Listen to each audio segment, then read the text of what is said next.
Okay. The question today, as I drive home, is it possible to live a good life while being wrong about important things? And I'm going to say that my initial or intuitive answer to this question is going to be yes. But I can kind of already see the tension forming in the sense that if you believe that living a good life ultimately is something objective, right? It's about what you do and not necessarily what your intentions are, what your feelings are.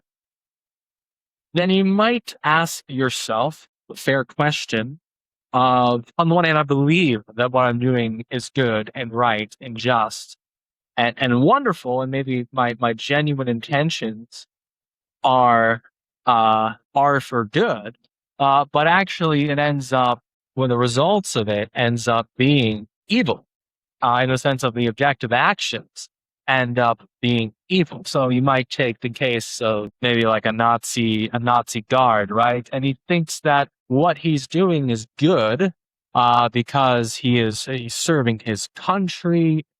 He is promoting their interests. He's working the best job he can for his family. He's kind of just dealt maybe the crummy circumstances of life. But he believes that he really is living the best life possible, or a good life in general, because based on his beliefs. But of course, his actions, being a Nazi guard, contributing to an evil, oppressive, totalitarian regime that is killing lots of people and causing lots of suffering. This would belie the kind of idea that he's living a good life, right? Because his behavior is objectively evil. And so the question is, okay, how can we resolve this, right? Is there a world in which you can be seriously wrong about moral questions and still be living a good life? And there's some nuance to it, and I think really you can split two kinds of evaluative streams here. On the one hand, talking about universal and objective morality, given God's eye view of morality compared to an ideal standard, does the person live up to the ideal standard or no? And the other stand of evaluation here is, I guess you could say, more relative. When we're asking, okay, considering what we know about said person and said circumstances, said environment with said information, did they live up to the moral standard as far as could be reasonably expected of a person, given their circumstances? And those are again two different kinds of evaluations, which we'll get into next time. All right. So on my way to work, I gotta practice the talking out the top of my head, and I think I'll continue from just yesterday's topic, and I'm gonna try to just do it off of memory, the question and what I was talking about yesterday, and see if I can connect it. Yesterday I only had like 5 minutes, but I couldn't do so much, and I probably won't have a ton of time to do it today. So I just get right into it here. Yesterday's question was, can you live a good life while being seriously mistaken about some important things? And I think tension I was drawing out was that there was kind of two modes of analysis that you could do with this question. The first being the objective analysis, right? Which is, to what degree does this person's actual actions reflect the standard of the good? Whatever standard that is, right? You take pretty much any standard, but you could say objectively, does this person's behavior reflect the standard of the good? That's one side of it that you could look at. The other side that you could look at is, does this person's, and when it comes to the standard of the good and evaluating a person's actions objectively by that standard, everybody's going to fall short. I think everybody is going to fall short of any standard of the good. We find this even when people apply their own internally devised standard. No matter what standard of the good that you give yourself, you will fall short of it in some kind of way. So everybody fails this test of objective good because life is messy, right? We have incomplete knowledge. We have incomplete knowledge of the world around us. We have incomplete knowledge of the world around ourselves. We go in and out of different kind of value hierarchies that are more or less that we are more or less so aware of. We act impulsively, emotionally, selfishly. This kind of stuff happens, and it's not always entirely within our control. And even when things are in our control, we will still act. We will still act immorally, just because of in one sense, bad intentions, or because we desire something other than the good in the moment that we are acting, rather than desiring good itself. And we're perhaps not conscious of that, or perhaps we are conscious of it, and yet we're just using our freedom to do the wrong thing anyway. But because that's the standard that everyone's going to fail to one degree or another, it's not exactly useful in talking about, okay, as somebody lived a good life. The objective moral standard is useful for understanding what the standard is, right? Understanding what are we measuring in the ultimate sense. But because it's necessarily an ideal, because it's something that people as a whole really can't live up to, because it's utopian in a sense, it is less practical to measure actual everyday life and decisions against that, or even the whole of a practical life against this ideal objective standard, which nobody ever reaches, even if it's the thing that we're measuring against, right? And so instead of measuring against the ideal, against the standard of the objectively good, we have to measure against the standard of the context of the person's life and time, the actual options available to a person, the information that they were likely to be privy to, their power, their access to resources, that is the actual choices that were available to them, and the likelihood that they could have been aware of an alternative decision and have been able to think through that at all, right? So an example that I could probably draw from my own philosophy is that looking at I'm an advocate of peaceful parenting, nonviolent, non-force-based parenting. And an example you could look at through history is that the further back that you go in our history, the further back that the pressures of survival were encompassing people in the past, the more necessary it was for the adults at the time to use force and violence to mold children to what they needed to be in order to survive, right? So example I've given before, if Timmy wants to be an artist, but I need Timmy to work on the field in order so that we don't starve the next summer, I'm going to use force and violence against him so that we don't starve, right?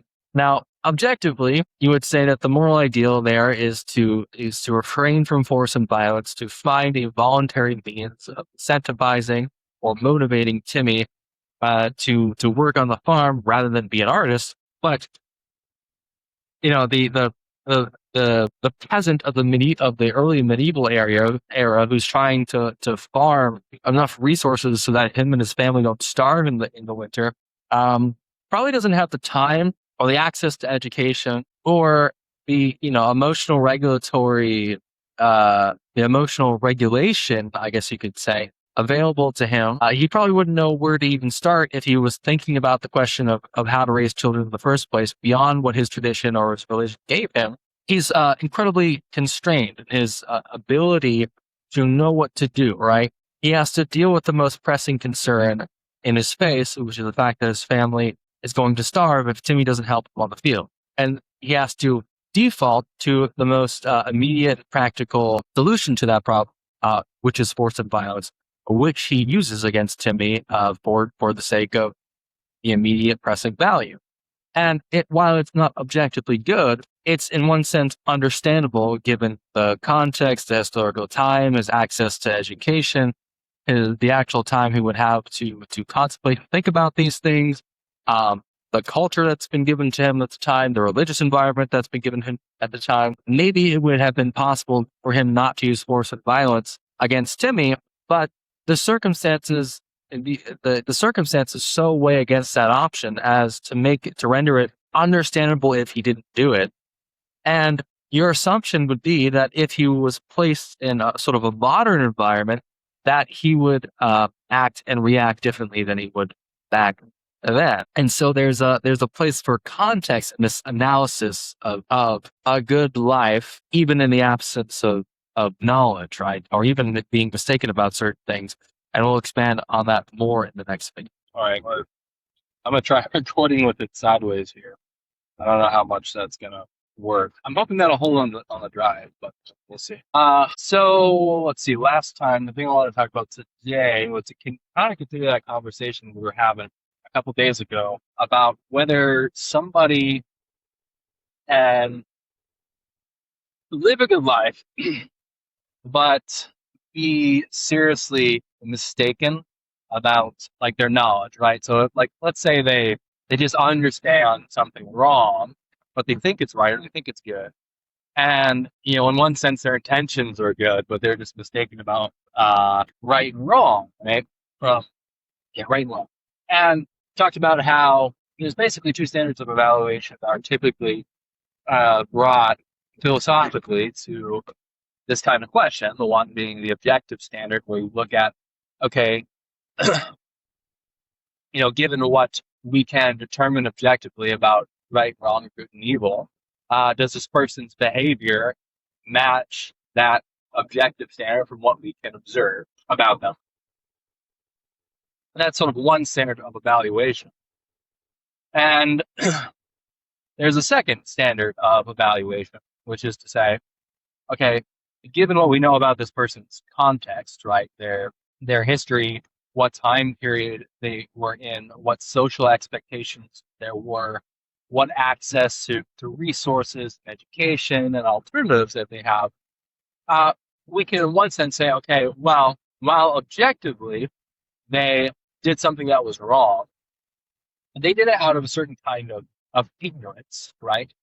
And or really an inability because of their social context to do anything different. And you can in one sense give them grace in that.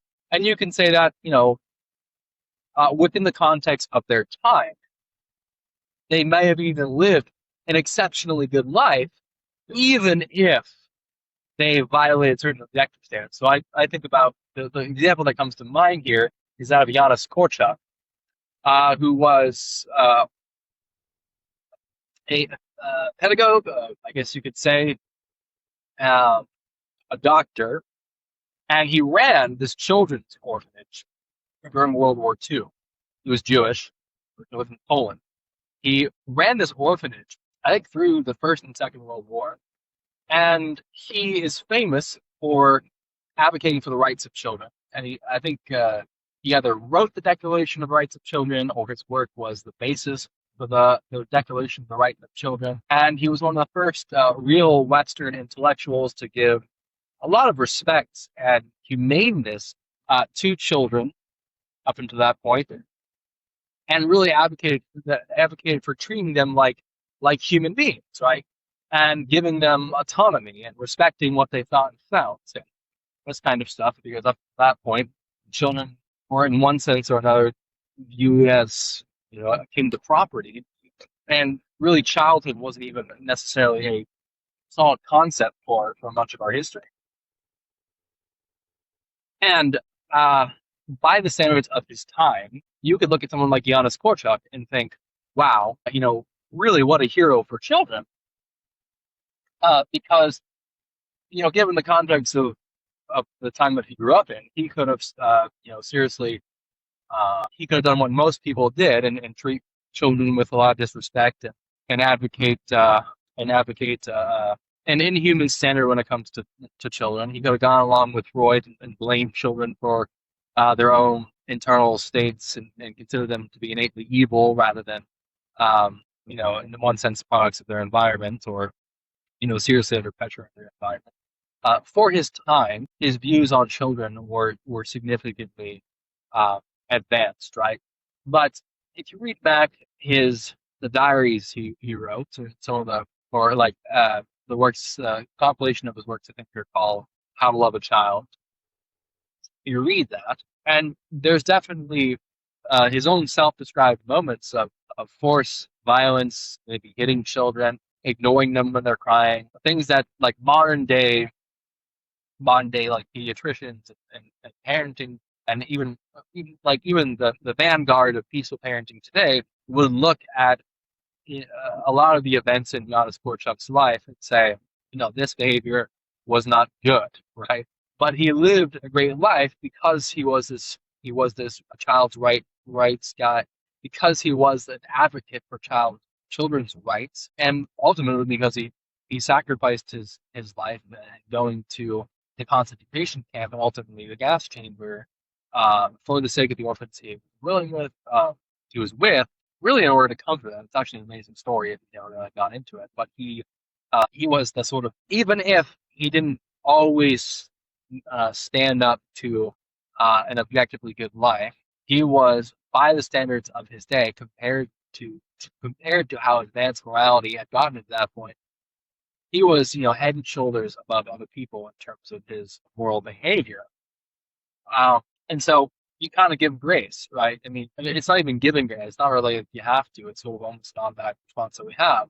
We give a certain degree of grace to the things that you might say the mistakes of Janusz Korczak, or the things that he thought were right at the time that ended up not being right, because we understand that we understand his, you might say, his mission, exemplified by his objective behavior within the context and the standard. And so there from the outside, there is these two strands of analysis, right? You can ask, okay, was this behavior by this person strictly good? And by that standard, you can say, no, this was not a good standard. And you can judge them by the standards of their, and more relative standard. You can say, given the context of this person's history and how much they probably had to fight against that context, can we give, in one sense, kudos to this person? Did they morally advance life within the context of their time? And many of the historical heroes that we look at are heroes who conform to this period. So for me, these would be like Korczak or Benjamin Lay, people who were advancing morality well beyond the standards of their time in a sort of heroic way. That's not just a good life, but a heroic life. You might even say that, I don't know, there's grades of it, right? So you could say like the typical life was a life that was living in general accordance with the standards of your time, the moral strictures of the time, essentially what was expected. And of course, the good life itself has its own definitions. But really, no matter what definition of good life that you're considering, you can analyze it from the objective fact of whether it conforms with the standard of a good life or the relative standard, like given this person's context, how close or how far would it with the standard. Ultimately, again, everybody fails to live up to the standard. But there is a third layer of examination there as well. Then that is the individual layer, which is the person's own analysis of themselves, and you might say whether or not they live up to their own moral standards individually. And we'll get into that in the next one. So we talked about the objective standard as one standard for evaluating whether or not somebody has lived a good life. And we talked about the relative standard as comparing whether that person lived a relatively good life compared to their cultural circumstances, and how those are two sort of standards that we can look at. The third standard for evaluating this question would be an individual standard, or a subjective standard, or a standard which only the individual or the subject can ultimately really confirm for themselves. In this question of, can I be seriously mistaken about living a good kind of life? And the subjective standard is something that you understand about yourself, I think, when you look back and you reflect on being wrong in your life. Now, every single person has a moral standard. Everybody has a personal moral standard. Everybody has an understanding of right and wrong, whether that's an intuitive sense, whether that's explicit, whatever it is. Everybody has a sense, a standard of the good. And everyone kind of has a rolling tally in back of their mind about all the times that they've violated that kind of standard, that they've violated a their own understanding of what was right, right? And maybe, for a while they'll sort of try to justify it to themselves. They'll intellectually pave over whatever that they did by asserting a different kind of moral standard, but sort of, in their gut or in their heart, they understand that what they did is wrong. And so everybody has this sort of a rolling understanding back of their mind of what you might call the character, right? Like, how often do I actually comply with what I think is the right thing?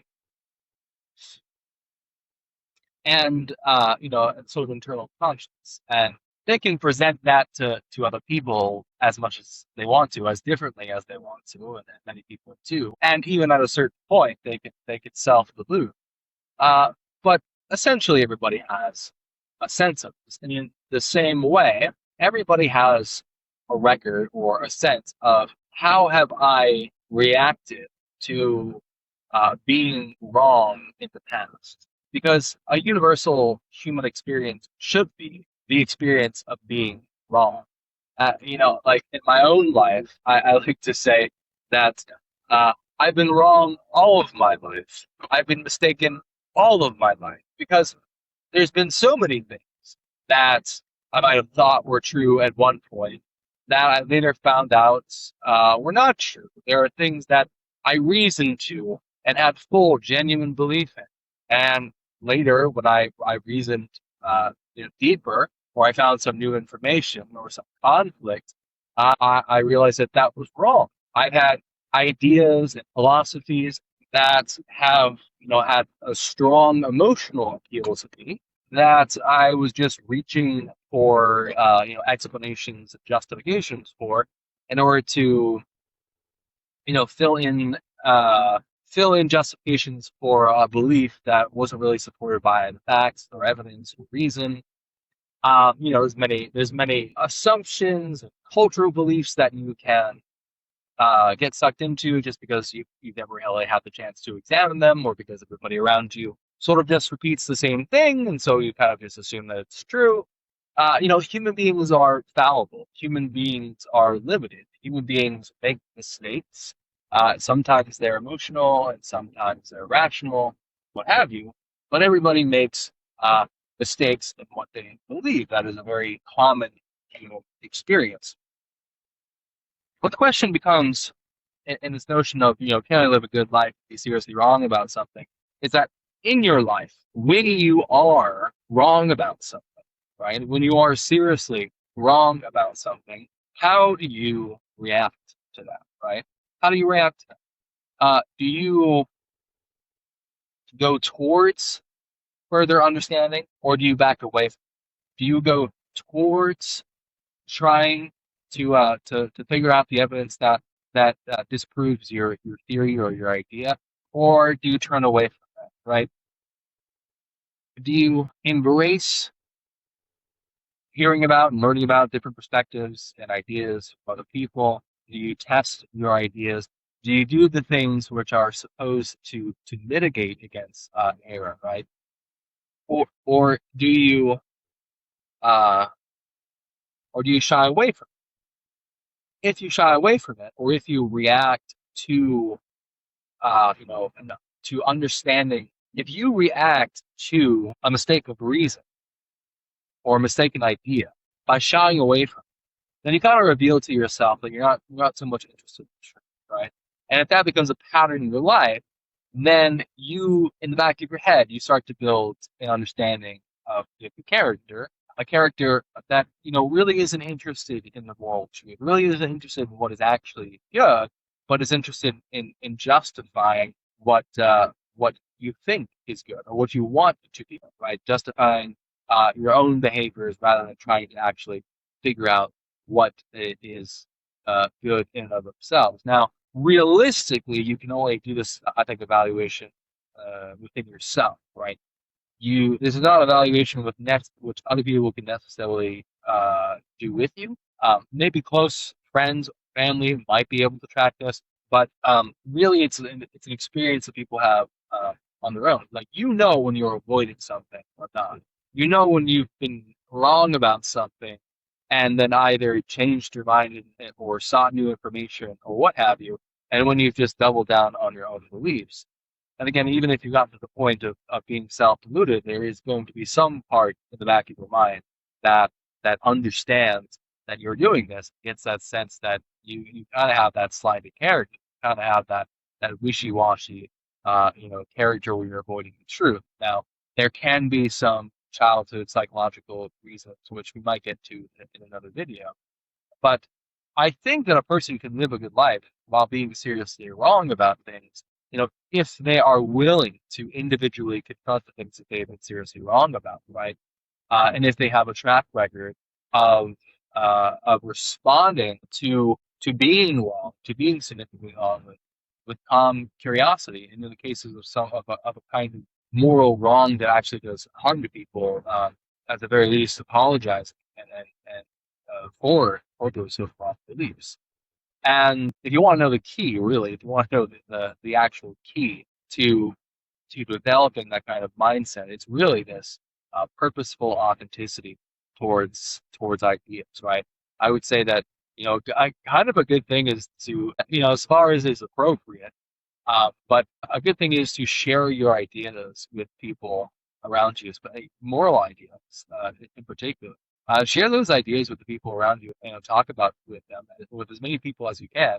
Kind of just expose your own ideas to people as safely as you can. There are certain limitations to it, but expose your ideas to people as really as far as you can, because by doing so, you're going to get all of the criticism that is really available to you. I mean, this is the benefit of something like reading, is that you get to have different presentations of ideas, morality, goodness that conflict with your own, and you have to be able to test that and see whether your ideas can stand up to the test or not. But even just doing this with people, is the people in your life, is, I think, a great practice. It's practice of, okay, can my ideas repeatedly stand up to maybe common sense objections, for example, right?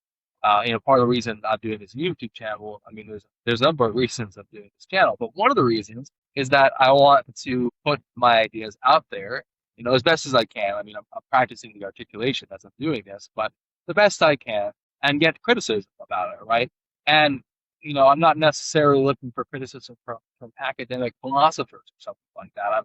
I'm looking for criticism from anybody, really, because you get a variety of perspectives. And if my ideas can survive, repeated rounds of that kind of engagement, then those ideas are more likely to be true, and they're going to be better refined.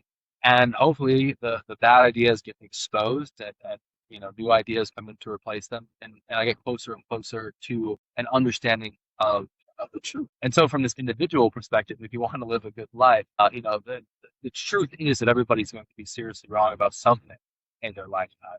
And the question isn't, are you going to be wrong about this in your life, but how are you going to react when you're wrong about something you've done? If you react with openness, with curiosity, with apology, if it hurts somebody, with a desire to know, with a desire to test your ideas, with a desire for truth, I'd say yes, you're living a perfectly good life, even if you are wrong about that, according to the standard. But if you're shying away from that, if you're unwilling to expose your ideas, if you're unwilling to test your ideas, if when your ideas are exposed as wrong, you sort of just double down and ignore,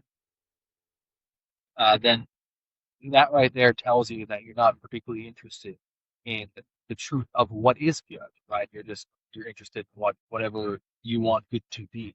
And so I would say it becomes much more difficult to live a good life in that kind of context.